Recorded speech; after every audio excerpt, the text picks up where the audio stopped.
when you're doing your designs too and doing these things, like you want to think about silhouettes, and really kind of use that to your advantage as you're designing characters or kind of walking out the scene. And what that I kind of mean by that is like, um, you know, this silhouette of like this root or whatever that's in front of us, on top of us, kind of going down, and then the silhouettes of these other roots and things around, silhouette of these little munchkins. Right now they're like little globular ball little things, but the silhouettes of these things, shapes and stuff will read. If you make them very distinct, they'll read, and that people can recognize them just based on that silhouette. And silhouetting and doing like certain foreshadowing things like in the future, like let me go back to this my other concept. Yeah. So maybe like the form language changes as you go down. The fungus becomes a bit more, I don't know, spiky and dangerous. And you can kind of hint at that stuff early on, and it gets more and more dense and things as like you progress into the story. So foreshadowing things and kind of planning out silhouettes and form language and kind of showing differences in how things evolve and change throughout the story can be helpful. And also the characters in themselves, each character you want to have a distinct silhouette so that you can just based on looking at it, which character is who, right?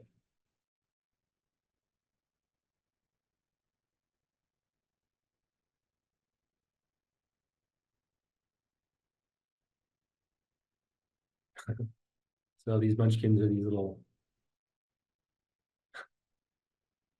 silly little lantern things that can kind of walk around. Maybe they don't even have faces, they just kind of glow. And I don't know. Is that ridiculous and dumb? Maybe, I don't know.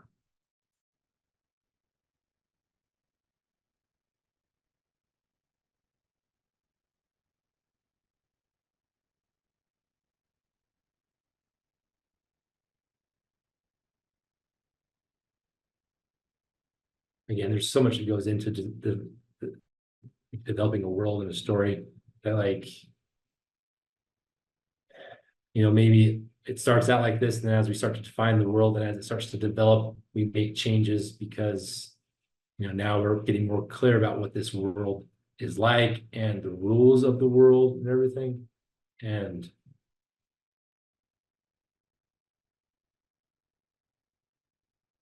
then you might need to make modifications because no longer it's really kind of fitting into how what are supposed to be.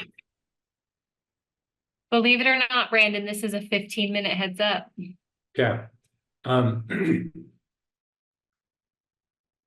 do a little bit more to this one, then we'll jump on the other one so we can try to develop it a little further too.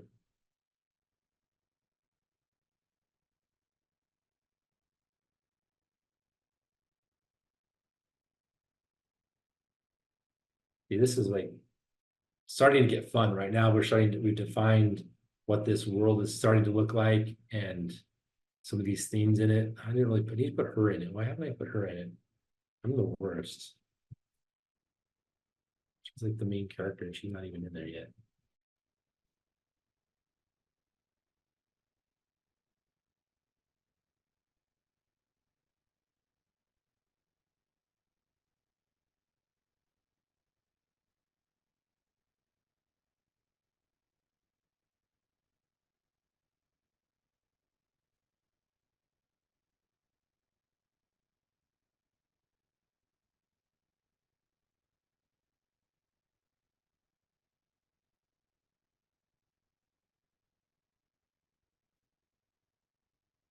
Whatever. All right. There's a little glowing friends.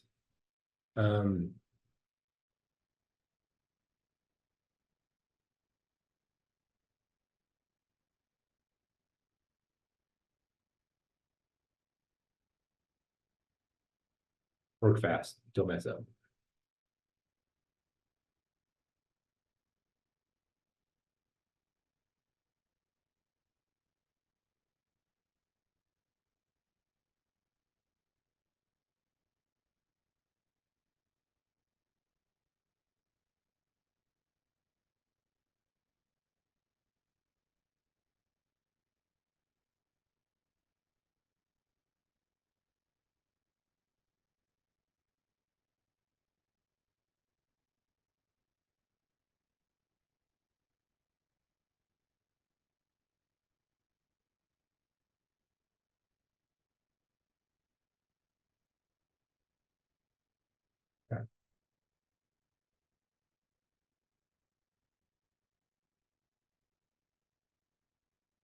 All right, so for like her, let's you can just play like right now. I'm just gonna play with silhouette.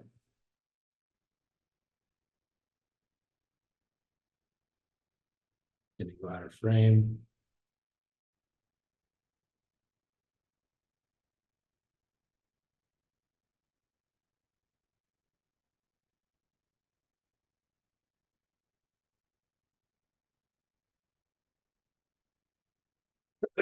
Maybe she has a color because she's not from this world.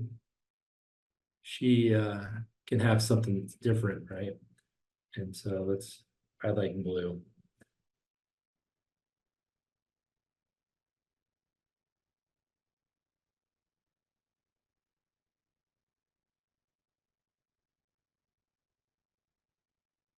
I guess I could also make it more like what she wears, similar to what she wears in the movie or whatever though.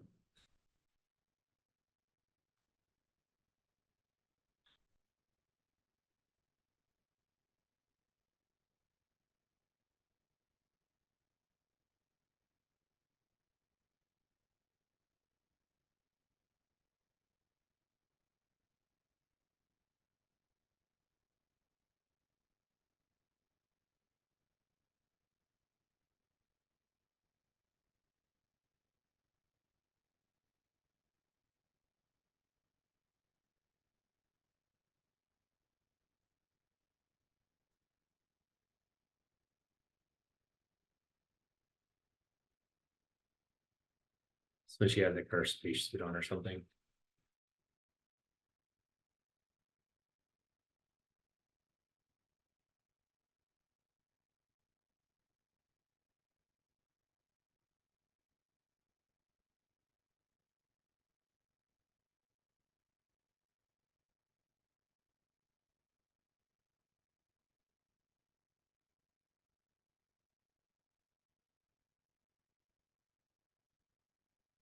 I didn't really do any like research on like uh spacesuits or what astronauts wear to kind of be like authentic with that.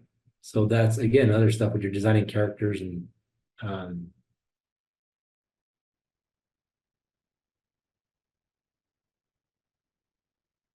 having that in mind, that could be something to worth looking into. Whatever at the beginning of Dorothy. Cool. So there's this environment. It's kind of interesting, kind of fun. I would love to keep going down and develop that. Let's see if we can kind of quickly move this one along further in our last 10 minutes. This is gonna be like incredible if I do it, if we can get something.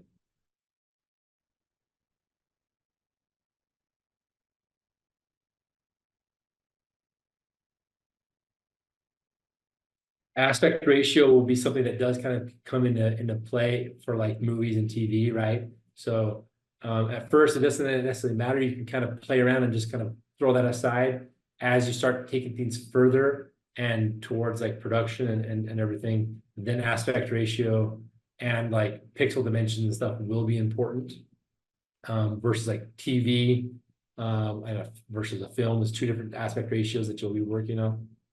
And so that's something to keep in mind as well.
Brandon, quick question from Sinew. What are the common aspect ratio that your client requested?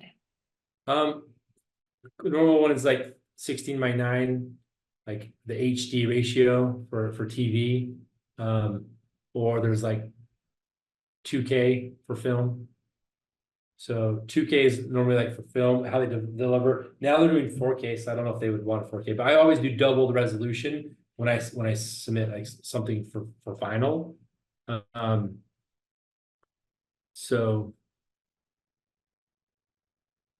2K, 2000 by whatever aspect ratio they want, like a 235 or 185. That kind of depends, depending on how they shot it, what the film they used.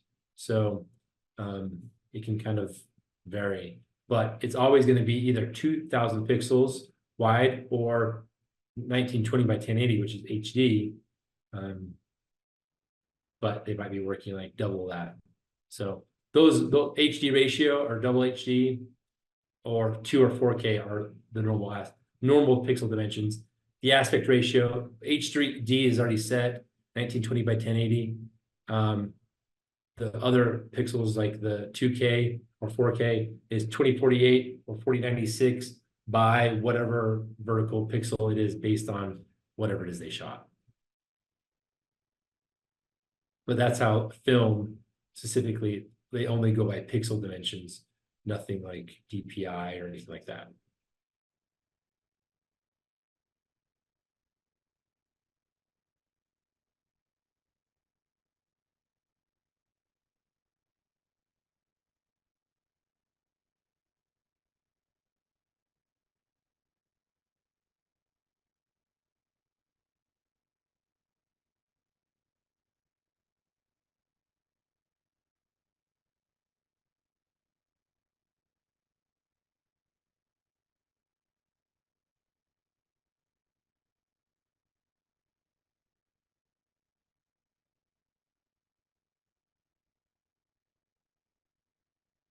I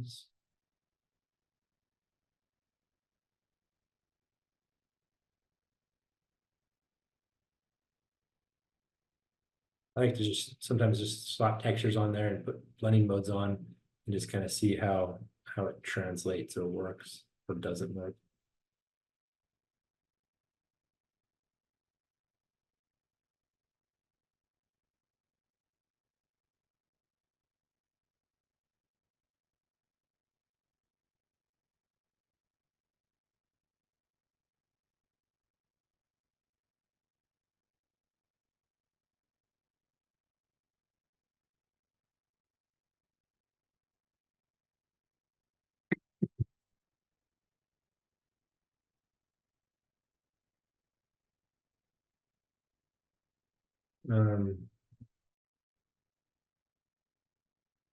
Any other questions? We have like 4 minutes left, right?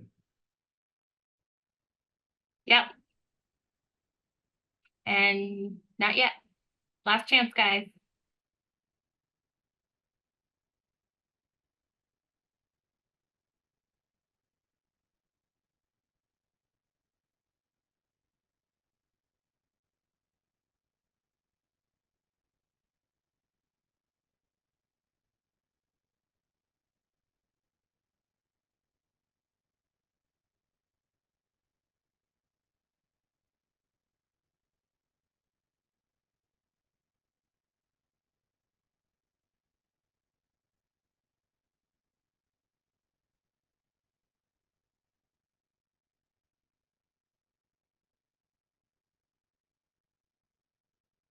There's a lot of layers, kind of like how I designed this, so it's gonna probably take more time than I'll be able to do. But yeah, it is kind of fun.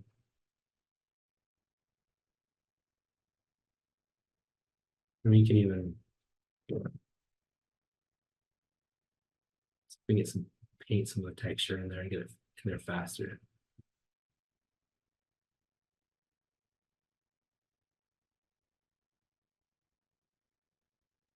We have a question from Molly. Overall, what is your favorite things to paint? Not for work, just for yourself personally. Favorite things. Well, I love plein air painting. and I love doing environments. But I've also kind of been like, I love gouache, and I love oil painting. I just like getting out and painting different things. Right now, I'm really into like wanting to try to get better at doing buildings and like urban environments and stuff with gouache and painting those. So I like that stuff.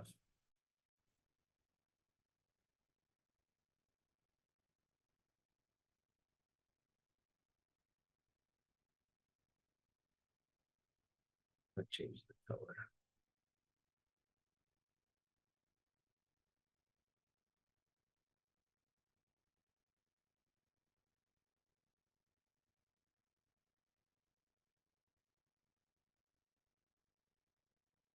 I wanted to get some, these are our characters. Maybe we can kind of hint at some dangerous thing. Like maybe these have glowing parts, and then the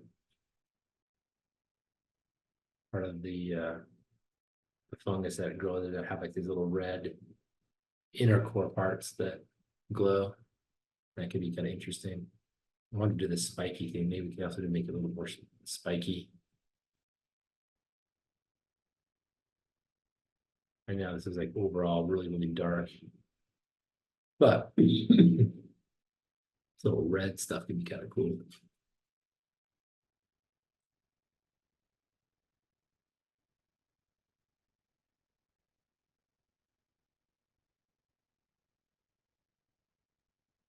Richard says, thank you, Brandon, for the helpful insight into how you maintain your creative flow within a fast-paced process. Yeah. One thing, like, as I finish up here, sometimes deadlines and like being under pressure is good. You know, like sometimes like, oh, I gotta finish this painting or this concept. And then you start like thinking of ways of cutting corners and getting things done faster and or different ways just to get it finished. So having deadlines can be kind of really helpful to especially at the end when you have to solve problems and have to get things figured out so that you can deliver it. You have to kind of make compromises, perhaps not work as much on it, or do it differently. There's oftentimes like I'll be approaching things my way, the way I want and how I envision it. Then the time gets down, it starts getting closer and closer when I need to deliver it. And then I start getting more nervous, you know? And then I'm like, okay, I'm not anywhere close and I'm not going to be able to get to that where I want to. So, but I need to. So you start being creative, like, okay, how can I do this quicker, better? So anyway. Well, Brandon, thank you so much for your time. This has been really fun to watch. I've really enjoyed watching these thumbnails come to life. Good. We are going to close out this session. And I just really hope to see you guys tomorrow night with Tiffany Mang's presentation. Absolutely. Good. Thank you so much for guys for coming. And I hope you guys had fun like I did. And I'll see you guys tomorrow for sure. Thank you. Everyone's saying thank you, Brandon. Perfect. Thank you so much, you guys. Awesome. Good night.